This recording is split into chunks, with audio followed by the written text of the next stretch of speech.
خواجہ غریب نواز کے متعلق کہا گیا. خواجہ غریب نواز کا مقام کیا ہے؟ ایک نوجوان خواجہ غریب نواز جب نئے آئے نا اجمیر شریف میں تو خیمہ لگایا ہوا تھا خواجہ غریب نواز نے.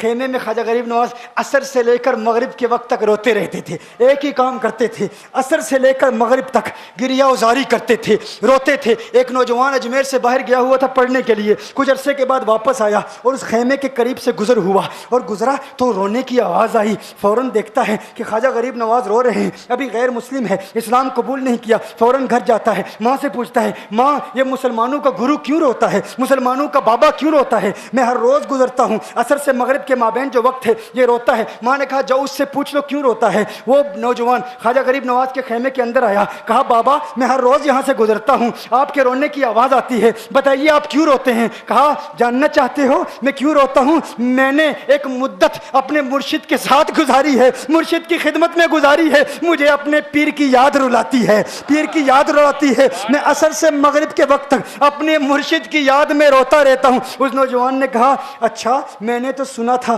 کہ انسان کو جب درد ہوتا ہے, تکلیف ہوتی ہے تو تکلیف انسان کو رلاتی ہے, آپ کو تو محبت ہے, یہ محبت میں بھی انسان کو رونا آتا ہے؟ کہا ہاں ہے نوجوان, انسان محبت میں بھی روتا ہے. کہا تو پھر مجھے بھی رونا ہے, میں بھی رونا چاہتا ہوں, مجھے بھی رونا سکھا دیجئے, مجھے بھی رونا سکھا دیجئے. کہا تو رونا چاہتا ہے؟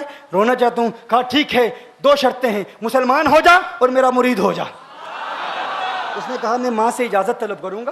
ماں کے پاس گیا اجازت لینے کے لیے. ماں نے کہا تو ضدی ہے, جب تو ارادہ کر لیتا ہے, جو ارادہ کرتا ہے تو پورا کرتا ہے, جا جو کرنا چاہتا ہے کر لے. خواجہ غریب نواز کے بارگاہ میں حاضر ہوا, عرض کرتا ہے بابا میں پھر مسلمان ہونا چاہتا ہوں, مجھے مرید کر لیجئے. خواجہ غریب نواز نے مرید کر لیا, خواجہ غریب نواز کا مرید ہو گیا. اب خواجہ غریب نواز نے کہا اب وقت سارا میرے ساتھ گزرے گا, ناشتے کے وقت خواجہ غریب نواز کے ساتھ, سحری کے وقت خواجہ غریب نواز کے ساتھ, سحر کے وقت خواجہ غریب نواز کے ساتھ, پورا دن اسے خواجہ غریب نواز کے قرب کی کچھ ایسی عادت ہو گئی, خواجہ غریب نواز کا دیوانہ ہو گیا, ان کا عاشق ہو گیا. کچھ عرصہ گزرا, خواجہ غریب نواز نے فرمایا اب تیرے لیے 3 دن کی چھٹیاں ہیں, 3 دن کے لیے چھٹیاں ہیں, 3 دن کے لیے چلا جا.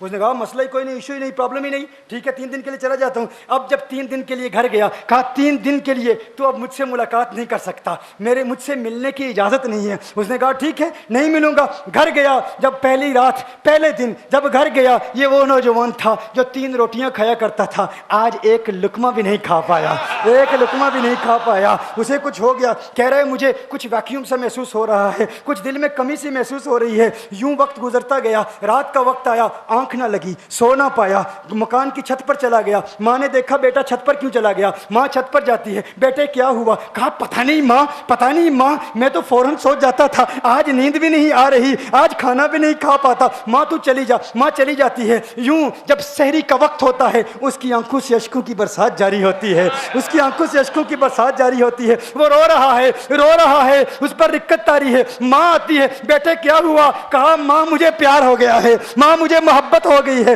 ماں مجھے عشق ہو گیا ہے. جا غریب نواز کے پاس, کہا مجھے بلا لو. اب یہ جدائی برداشت نہیں ہوتی, اب مرشد کی جدائی برداشت نہیں ہوتی. ماں فوراً خواجہ غریب نواز کی بارگاہ میں حاضر ہوتی ہے. کہا میں نہیں جانتی ہے مسلمانوں کے بابا, تو نے میرے بیٹے کو کیا دے دیا, تمہارا تعلق نہیں سمجھ پاتی, تمہارا رشتہ نہیں سمجھ پاتی, لیکن وہ تو رو رہا ہے, کہتا ہے واپس بلا لو. خواجہ غریب نواز نے کہا نہیں ابھی وقت نہیں ہے, میں اپنی زبان میں کہتا ہوں. گویا کہ خواجہ غریب نواز نے کہا ہوگا ابھی تو ابتدائی عشق ہے, روتا ہے کیا, آگے دیکھ ہوتا ہے کیا. تیری تمنا تھی, تیری خواہش تھی کہ محبت میں رونے کی عادت ہو جائے, ابھی تو ابتدا ہے. ماں کو واپس بھیج دیا, کہا واپس چلی جا. اسے کہا ابھی اجازت نہیں ہے. وہ واپس چلی جاتی ہے, بیٹے کو بتاتی ہے کہ ہے میرے بیٹے وہ تو اجازت نہیں دے رہا. کہا ماں سن لے, اب اگر نہ بلایا تو میں مر جاؤں گا, یہ محبت مجھے مار ڈالے گی, یہ محبت مجھے مار ڈالے گی. ماں اگر مجھے زندہ دیکھنا چاہتی ہے تو میرے مرشد کو راضی کر لے, میرے مرشد کو بتا دے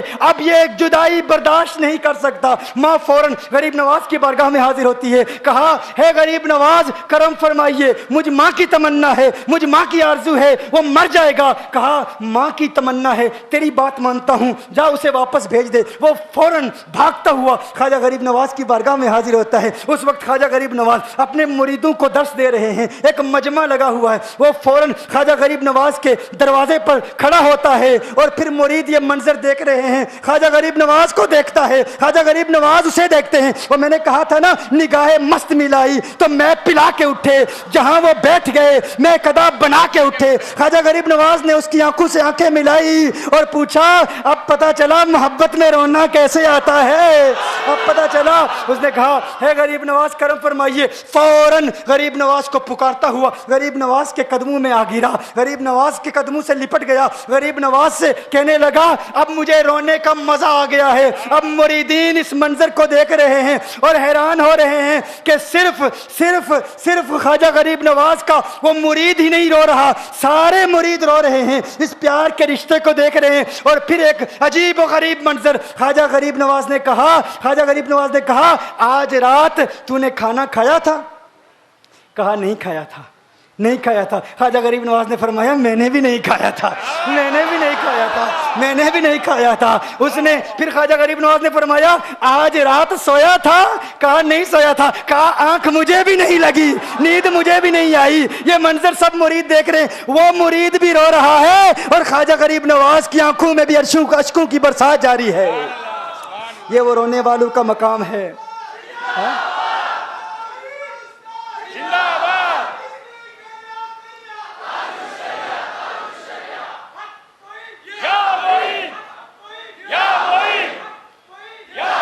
وہ عشق اور محبت کی وہ باتیں، یہ ڈسکشن ہو رہی ہے پیر اور مرید کی، اور پھر یہ آنسو باتیں کر رہے ہیں۔